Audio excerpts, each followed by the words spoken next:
কি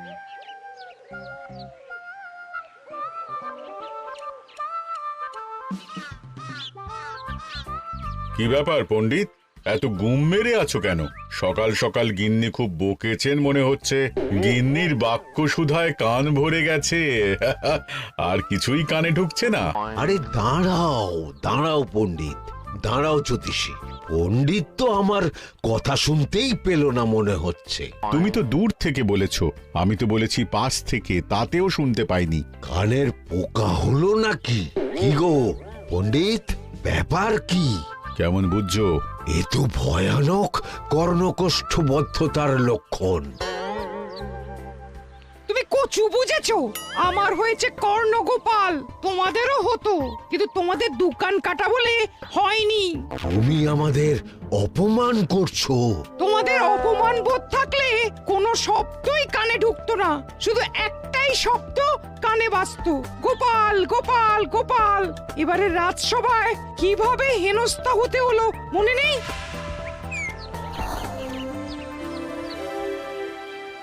মহারাজ, একটা ভিক্ষা আছে।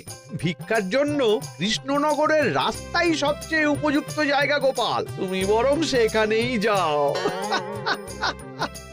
মন্ত্রী মন্ত্রী মশাই ঠিকই বলেছেন মহারাজ। যে যার নিজের জায়গা থেকে কথা বলে। কুকুর বলে ভৌ ভৌ, বেড়াল বলে মিউ মিউ, কাক বলে কা কা। মন্ত্রীর ভিক্ষার জায়গা কৃষ্ণনগরের রাস্তা, আর গোপালের ভিক্ষার জায়গা মহারাজ কৃষ্ণচন্দ্রের দুয়ার। বলো কি ভিক্ষা? বাড়িতে পুজো আছে মহারাজ, খরচা অনেক, কিছু ঋণ আবশ্যক। যদি 100 মোহর। ঋণ তোমাকে আমি দিতে পারবো না গোপাল। পুজো উপলক্ষে তোমাকে আমি 100 মোহর দিলাম। মহারাজ, আমিও ঠিক এই কথাটাই বলতে যাচ্ছিলাম। আমরাও তাহলে বাড়িতে পুজো করব। পুজোর জন্য আমাদের অনেক খরচ, তাই যদি। অবশ্যই অবশ্যই, কত ঋণের প্রয়োজন খাজাঞ্চির কাছ থেকে নিয়ে নিও, সুদটা আমি মাফ করে দিলাম। মহারাজ, গোপালকে দান আর আমাদের ঋণ? হ্যাঁ, কারণ তোমরা নিজেরা খাবে, কিন্তু গোপাল অন্যদের খাওয়াবে। গোপালের মতো মানুষের সঙ্গে থাকাই হলো রাজধর্ম। কিন্তু তাছাড়াও তোমরা হলে 80 যাই বেতন পাই দলের লোক। গত 1 বছরে তোমার কোন মন্ত্রণা দেশের কাজে এসেছে? পণ্ডিত কোনো নতুন তত্ত্ব শুনিয়েছে? জ্যোতিষী কোনো অমোঘ ভবিষ্যৎবাণী করেছে? আর বৈদ্য 3 বছর ধরে আমার হাঁটুর ব্যথা সারাতে পারেনি। কিন্তু গোপাল, গোপালের ভাঁড়ে হাস্যরসের কখনো অভাব হয়নি। মনে আছে? আছে। কিন্তু করার তো কিছু নেই। আছে। কিছু ভেবেছো নাকি পণ্ডিত? তোমাদের মনে আছে মহারাজ মোহর দেওয়ার পর গোপাল সেদিন বলেছিল, কি গোপাল, খুশি তো? মহারাজ, আপনি আমাকে 1 মুঠো ধুলো দিলেও আমি খুশি। সেই ধুলো মুঠোই আমি সোনা মুঠো করে ফেলবো। মনে নেই আবার? একটু ঝেড়ে কাশো তো দেখি পণ্ডিত, কি ভেবেছো? যা হবে দেখতেই পাবে।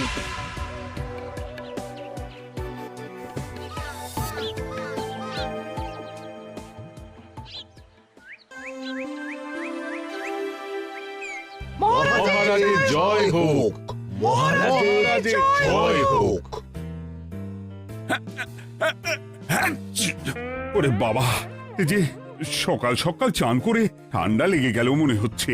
মহারাজ, ওই কবি গান উপলক্ষে গত মাসটা আমি কৃষ্ণনগরের কোণে কোণে ঘুরে বেরিয়েছি। প্রজাদের মধ্যে একটা অসন্তোষ আমি লক্ষ্য করেছি মহারাজ।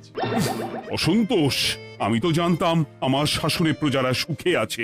সুখে তারা ভাসছে মহারাজ, কিন্তু একটাই অসুখ, তারা মহারাজের দর্শন পায় না। তারা মহারাজের পদধূলির জন্য আকুল হয়ে আছে, মহারাজের দর্শন পাওয়ার জন্য চাতকের মতো অপেক্ষা করছে। চিত্রকরকে দিয়ে চিত্র অঙ্কন করিয়ে বিলি করে দিলেই হলো।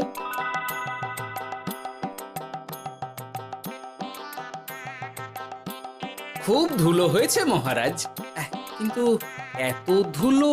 কালকের ঝড়ে ঢুকেছে। ঝাড়ুদার,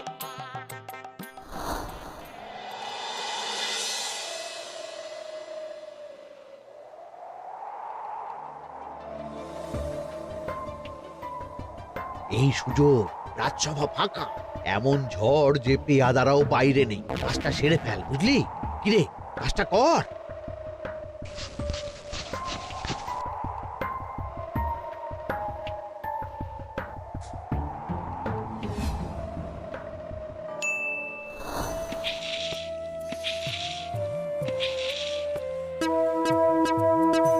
এত ধুলো! উফ, মহারাজ, কাল ঝড়টা বড় সাংঘাতিক হয়েছিল। তা বটে। আচ্ছা গোপাল, তুমি বলেছিলে মহারাজ তোমাকে এক মুঠো ধুলো দিলেও সেটা সোনা হয়ে যাবে। এখনো সেই কথাই বলছি। মন থেকে বলেছিলে না মহারাজকে তেল দেবার জন্য? তেল দেওয়ার দায়িত্বটা তো আপনি নিজের কাঁধেই নিয়ে ফেলেছেন। আমি যা বলি সত্যি বলি। আজ যদি এই 4 ঝুড়ি ধুলো মহারাজ তোমাকে উপহার দেন, তখনও একই কথা বলবে? নিশ্চয়ই। মহারাজ, গোপালকে এই 4 ঝুড়ি ধুলো দেওয়ার হুকুম হোক। কি গোপাল, আমি তোমাকে যদি এই ধুলোর ঝুড়িগুলো দিই, তা থেকে সোনা আসবে নাকি? আসবে মহারাজ, মোহরের বস্তা আসবে। যদি না আসে, আপনি বলুন। তোমাকে কৃষ্ণনগর ছেড়ে চলে যেতে হবে। রাজি? আর যদি আমি পারি, তাহলে আপনাকে এই মন্ত্রীর চাকরি ছেড়ে দিতে হবে। কি রাজি? কি মন্ত্রী, রাজি? রাজি। গোপাল? রাজি মহারাজ। আচ্ছা, আর কেউ মন্ত্রীর পক্ষে বাজি ধরেছেন নাকি? হ্যাঁ, আমি আমি আমি ও গোপাল এবার যে মরণ কুয়োতে ঝাঁপিয়েছে, সেখান থেকে আর উঠে আসতে পারবে না। ধুলো থেকে মোহরের বস্তা আসবে, এ হচ্ছে গোপালের উন্মাদ রোগের শুরু। দেমাক দেমাক মহারাজের পিঠ চাপড়ানি পেয়ে পেয়ে গোপাল ভেবেছে যে ও সব কিছু করতে পারে। এবার শুধু সেই দিনকার অপেক্ষা, যেদিন গোপালকে উল্টো গাধায় চড়িয়ে কৃষ্ণনগর থেকে বার করে দেব। এতটা নিশ্চিন্ত হবেন না মন্ত্রীমশাই। গোপাল কিন্তু হালকা কথা ছুঁড়ে দেওয়ার লোক নয়। কি বলতে চাইছো পণ্ডিত? ওই 4 ঝুড়ি ধুলো থেকে মোহরের বস্তা আসবে? না, তা বলছি না। অন্য জায়গা থেকেও তো মোহরের বস্তা আসতে পারে। তার সঙ্গে ধুলো মিলিয়ে দিলেই কেল্লাফতে। গোপালের নিশ্চয়ই কোনো পরিকল্পনা আছে। গোপালের সব পরিকল্পনার গোড়া মেরে রেখে দিয়েছি পণ্ডিত। ঘটা আছে গোপালের পেছনে, আর ঘটা আছে গোপালের বাড়ির পাহারা। লুকিয়ে কিচ্ছু করতে পারবে না। আরে ওই তো বটা আসছে। বেল্লিক, উল্লুক, তোকে আমি জল বিছুটি দেওয়াবো। গোপালকে ছেড়ে চলে এসেছিস কেন? ছেড়ে আসবো কেন মন্ত্রী মশাই? গোপালকে ওর বাড়ির সামনে ছেড়ে এসেছি। ওখানে তো ঘটা আছে। ও বড্ড ঘুরিয়েছে বেটা। কোথায় কোথায় গিয়েছিল গোপাল? 4 ঝুড়ি ধুলো নিয়ে বেটা বাড়ির উল্টো দিকে হাঁটা দিল। চললাম পিছু পিছু। যাচ্ছিল কোন দিকে? নদীর দিকে। কিন্তু গোপাল দাঁড়ালো যদুর বাড়ির সামনে। এই যদু হলো সেই লোক যে লোকজনের বাড়িঘর কেনা বেচা করে আর লোক ঠকায়। আগে রাজধানীতে থাকতো। বেটা রাজধানী থেকে এই কৃষ্ণনগরে পালিয়ে এসেছে। এখানেও লোক ঠকাচ্ছে, কিন্তু বেটা এত চালাক যে কিছুতেই ধরা যাচ্ছে না। এইরকম লোককে ধরাচ্ছে হাতে রাখা ভালো নয় কি মন্ত্রীমশাই? সে তো জানি, কিন্তু ওর ওপর মহারাজের কড়া নজর আছে। এখন ওর সঙ্গে সম্পর্ক রাখা খুব ঝুঁকি। যাই হোক, তারপর? হ্যাঁ, তারপর যদু রে। গোপাল খুড়ো, আরে তুমি এখানে কি করছো? দেখতেই তো পাচ্ছিস ধুলো। তবে যে সে ধুলো নয়, মহারাজ কৃষ্ণচন্দ্রের পদধূলি। শুনিসনি বোধহয়, এখন কৃষ্ণনগরে সবচেয়ে বেশি চাহিদা মহারাজের পদরেণুর। আচ্ছা, মহারাজের পদরেণু নিয়ে যাচ্ছ কোথায়? এই ছোট ছোট পুলিন্দায় ভরে কৃষ্ণনগরের প্রত্যন্ত জায়গায়, যেখানে প্রজারা মহারাজের সাক্ষাৎ পায় না, সেখানে বিক্রি করব। তোমার কি মাথা খারাপ? এর ধুলো বিক্রি হবে? ওরে, গতবারে মাত্র 1 ঝুড়ি ধুলো 1000 মোহরে বিক্রি করেছিলাম। এবারে 4 ঝুড়ি। শোনো, তুমি আবার ঘুরে ঘুরে বিক্রি করবে কেন? তোমাকে আমি বরং 10 মোহর দিয়ে দিচ্ছি। তুমি আমাকে এগুলো দিয়ে দাও, আর বিক্রি করে যা হবে তোমাকে এই 40 ভাগ দিয়ে দেবো। ওই 10 মোহরে বদমাস যদুকে ধুলো বেচে গোপাল বাড়ির দিকে চললো। বাড়ির সামনে অব্দি পেছনে পেছনে গিয়ে তারপরে এই আপনাদের কাছে আসছি। বলিস কি রে, ধুলো বেচে 10 মোহর? ও মন্ত্রীমশাই, গোপাল তো একেবারে নাড়ি ধরে টান মেরেছে। হয়েছে? গেল রাজসভায় এমন সুখের চাকরিটি গেল, এবার আবার রাস্তার ধারে গিয়েই বসতে হবে। এবার নবাবের দরবারে জায়গা আছে কিনা খোঁজ করি গিয়ে। তাত্তেরি 10 মোহর আর 1 বস্তা মোহরের মাঝখানে অনেক রাস্তা, সেই রাস্তায় আমি লোক বসিয়ে রাখবো। আরে আরে ওই তো তোমার ঘটা আসছে। এই তুই গোপালের ঘরের পাহারা ছেড়ে এলি কেন? গোপাল নেই নেই নেই নেই নেই নেই।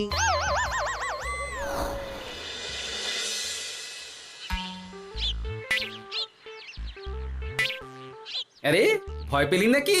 না না না না না, ভয় পাবো কেন? শোন, তোকে পেয়ে আমার খুব ভালো হলো বুঝলি। তোকে আমার একটা কাজ করতে হবে। বলো বলো। আসলে বুঝলি, আমার না গিন্নিকে নিয়ে তার বাপের বাড়ি যাওয়ার কথা ছিল, কিন্তু হঠাৎ বিশেষ কাজে আমাকে খামবাজে চলে যেতে হচ্ছে। এখন আমি গিয়ে গিন্নিকে বললে বুঝতেই পারছিস কুরুক্ষেত্র হয়ে যাবে একেবারে। তাই আমি কাউকে খুঁজছিলাম যে আমার বাইরে যাওয়ার খবরটা আমার গিন্নিকে গিয়ে দেবে। তুই পারবি বাবা ঘটা? ওরে বাবা, আরে আরে আরে, ভয় পাস না, তোকে গিয়ে মুখে কিছু বলতে হবে না। এই নে এই নে, এই চিঠিটা আমার বউকে দিবি।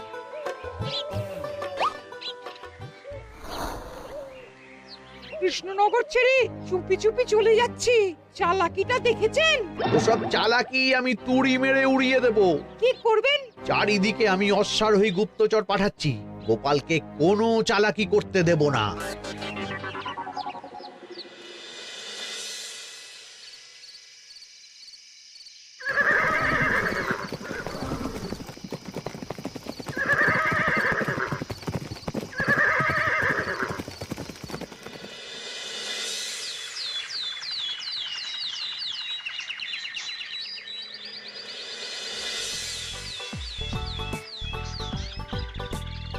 অং বং পিং পং। হ্যাঁ, ওরে বাপ রে, এ আবার কি বলে? মানে বুঝিতে পারিলে না? অং বং পিং পং অর্থাৎ আইসো আমার নিকট বিদেশি জাদু শরবত আছে, ইহাতে তৃষ্ণা নিবারিত হয়, শক্তি বৃদ্ধি হয়, ঘুম ভালো হয়, সম্পর্কের উন্নতি হয়, জামা কাপড় ফর্সা হয়, তু শব্দ না করে সকাল সকাল কষ্ট পরিষ্কার হয়, মূল্য মাত্র 1 মোহর। বোঝো, ওইটুকু অং বঙ্গের মধ্যে এত কিছু? ঠিক আছে, তা দাও দেখি। আপাতত টেস্টটা তো মিটু, বাকিগুলো পরে বোঝা যাবে।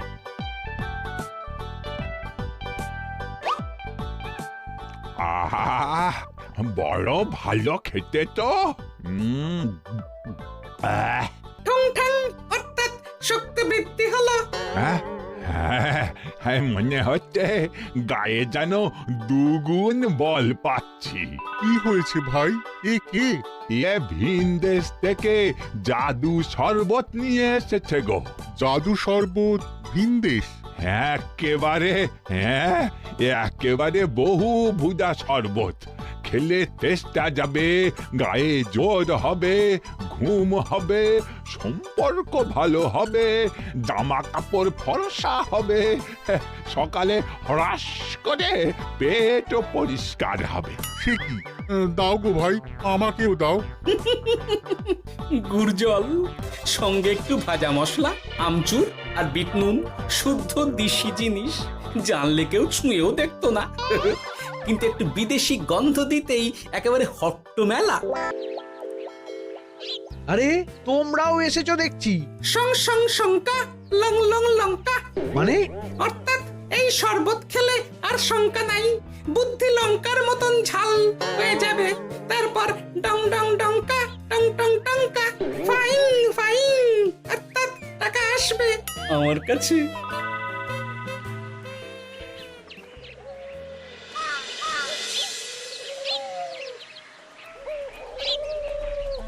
ঝপ ঝপ ছপাং, ভট ভট ফটাং, অর্থাৎ উহাকে দৌড়িয়েছ কেন?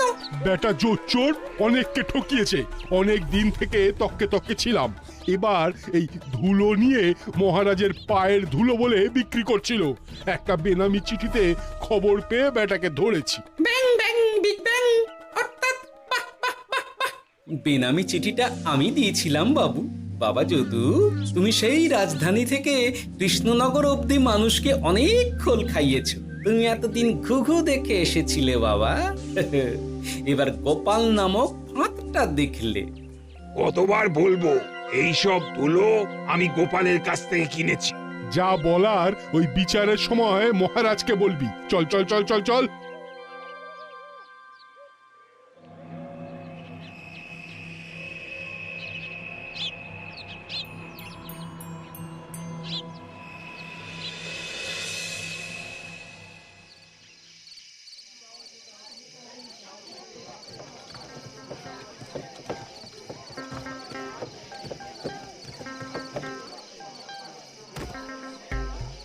ঝন্টু মন্টু ননাঙ্কু।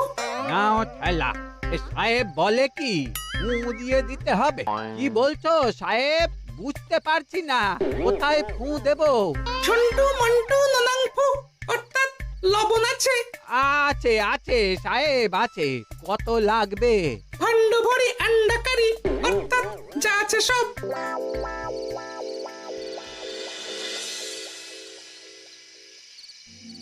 ব্যাস, মোটামুটি আশেপাশে সব দোকানের নুন এখন আমার জিম্মায়। এবার আসল মজা শুরু হবে।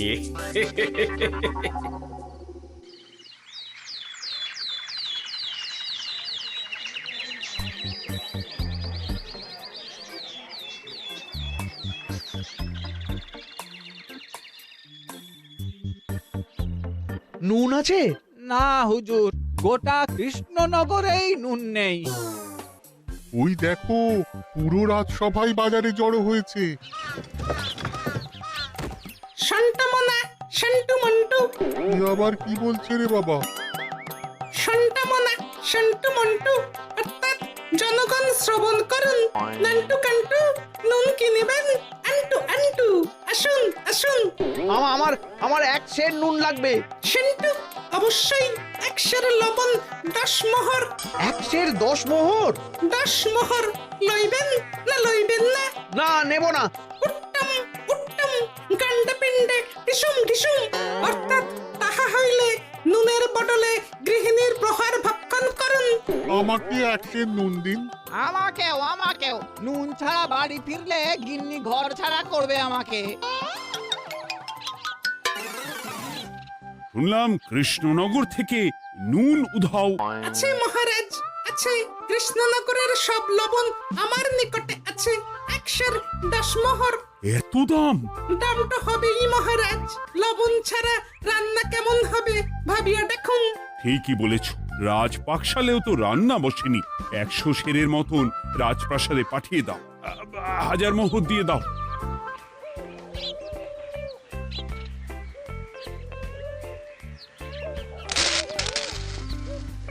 ব্যাস, 1 বস্তা মোহর হয়ে গেছে। গোপাল? হ্যাঁ মহারাজ, গোপাল যে 4 ঝুড়ি ধুলো থেকে 1 বস্তা মোহর রোজগার করেছে। ইয়া বাত! চলো রাজসভায়, পুরো গল্পটা শুনতে হবে। সকলেই এসো তাহলে রাজসভায়। কিন্তু মহারাজ, যারা বাজি হারলো তাদের তো চাকরি গেছে, তো তারা রাজসভায় যাবে কি করে? ঠিক ঠিক ঠিক বলেছ। আর যারা বাজি হারলো তারা বাদ, বাকিরা চল। এই সেরেছে, গোপাল তো আবার বাজি মেরে দিল। ও মহারাজ, আমাদের দেখুন। ও মহারাজ, আমাদের দেখুন। ও মহারাজ।